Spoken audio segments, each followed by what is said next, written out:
Hey everybody, this is Pastor Bert on a Friday afternoon. It's 12:46 is when I'm recording this. I don't know when it is that you're watching this, but I'm glad that you're here. A few folks are with me online right now. Shout out to you who were curious about what was happening here. Hey, and if you were like listening carefully to that countdown, there was something weird going on in the background with our 5-minute ministry. I don't know, maybe we both needed to hear that. But anyway, I am coming to you today to talk a little bit about worship and some of the things that we have coming up in worship, and some of them kind of anticipating some changes and kind of working through some things. So I'm excited that you're here and that we have a chance to talk a little bit about this. Pay attention because I got some good news. In fact, I got some really good news about singing. So just, stay tuned for that. I want to, first of all, thank you so much for being so good to work with us under the unusual circumstances that we have had to worship. We reintroduced in-person worship, kind of hit and miss a little bit back in the fall and through a little bit of the winter, trying to kind of keep an eye on the COVID rates and everything. Things seem to have gotten better, although there are still some signs that the caseload is problematic. And gosh, in India and Brazil, other places, it's really, really a continuation of bad news. But locally here, we are in a better place, and I think in part because of the vaccinations.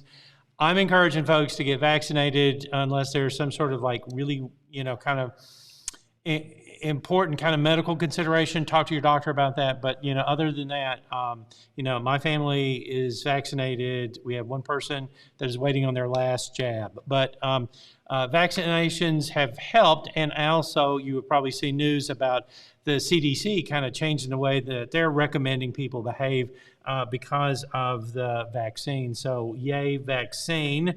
That helps. So, it's been weird. Come on, we all know it's been weird, and but it's also been an important time to kind of look after people and keep people safe. So we're kind of entering into a new phase, and want to kind of give you some heads up about that. People have been missing out on in-person communion, and so one of the things I need to tell you today is that in-person services will include Holy Communion every time that we gather. And that's an important thing. John Wesley said that, we had a duty to receive communion as often as we could. There are churches that have weekly communion. We have held to a monthly communion schedule, but, everything's changing, right, because of what we have to do. And so because of that, we are going to have a weekly communion for the foreseeable future when we gather together in person. We will do it online. On a monthly basis. And if you are interested in weekly, let me know. I mean, we can certainly, talk about that. I just, know that for in person, we need to have communion with each other. And if I hear back from you enough, maybe we'll do it online as well. In fact, anything that you want to suggest or kind of make some offering of thought about the online service, I'm totally open to hearing from you. You can email me at pastorbert@stmatthias. I'm sorry, let's back up. pastorbert@stm.com.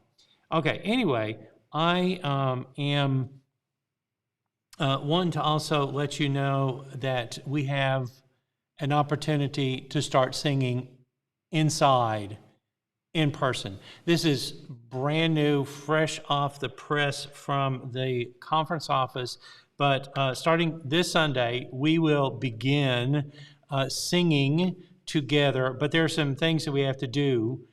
We have to be vaccinated, and we have to wear masks.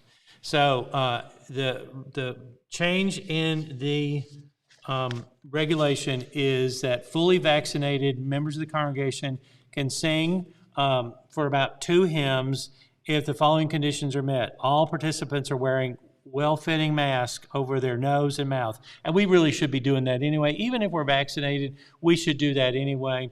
And that when we're singing, that we'll keep physical distance, which is 6 feet. Let's be clear, it's 6 feet.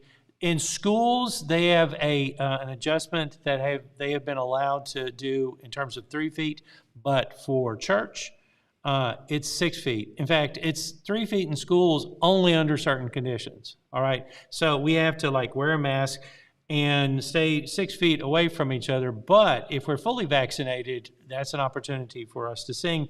They encourage us to sing kind of softly. Again, it's about aerosol spread. We want to kind of keep all that down.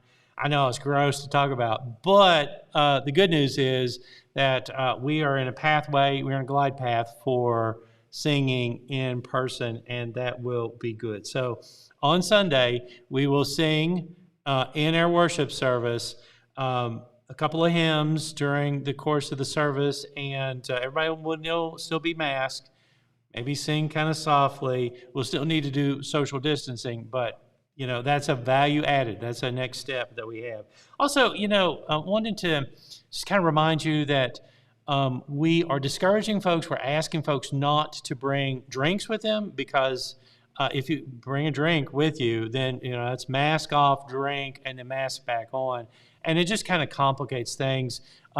We are not keeping you here for hours. We really just need to ask you to kind of work with us on that. I'm sorry if there is an inconvenience about that, but we need to ask folks to not bring a drink with them and drink that. The only time you can take your mask off really is when you receive communion, which will be wonderful, and then you can put the mask back on. Now, we'll still continue to open our doors for ventilation. That seems to work out pretty well for everyone. Just want to remind you to dress appropriately. It is kind of like semi-outside. It's sort of inside-outside with the ventilation going. And we are also working towards the future. So, just a few weeks ago, we began back to in-person worship. And I'm so glad that we are, in a process of being able to sing, to have communion with each other. And also in July, the conference has announced that local churches will have more control over their COVID mitigation measures. Now, we will still be working really hard to protect people, and there will still be some specific guidance given by the conference, but we won't be, laboring under the multi-page, the real kind of struggle. The first version of what was called the TAM was like 160 pages or something like that, and this is the latest version. It's 27 pages of things we have to do. I'm thankful for this. I know people have been frustrated. I've been frustrated at times too, but I'm thankful because we've had a plan to work with, and people concerned about people's health.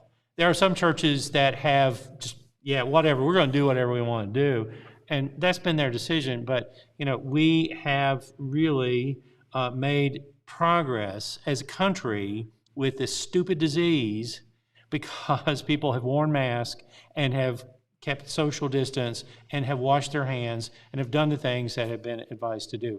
I know we're in a weird place where we're trying to figure our way towards what happens next, but I am thankful that we are able to gather as church and to continue to be in ministry. Some have said, well, the church just closed down. The church did not close down. And there's been active ways in which you, here locally at St. Matthias and other churches, have been able to, reach out and do the work. And so we're not really kind of like restarting anything. Now, how we approach ministry has had to change, and how we approach ministry into the future will still be, something we need to kind of work through. So I'm excited and hopeful, and I'm looking forward to singing. I haven't talked to Nathan and Jessica about what our first song will be, Inside. I'm really excited about that. I'm looking forward to them kind of giving us something good for Sunday. And looking forward to seeing you as soon as we can. I know some of you are not in a place to come out or to enter into church Sunday just quite yet. I got that. But there are others that are really excited about doing that. One final thing about that, please register. We need you to register so that we can make sure that we have enough seats for everybody. We have certain limitations that we have to kind of keep with. So, it takes just a few minutes to do the online registration. If you can't do online registration, call Susan in the office during the week and let her know that you want to be on the list. That's as easy as it can get. Well, friends, I'm excited. I'm hopeful about next steps, and I'm looking forward to seeing you soon. God bless you. God look after you this weekend, and be at peace. Talk to you soon. Take care. Bye-bye.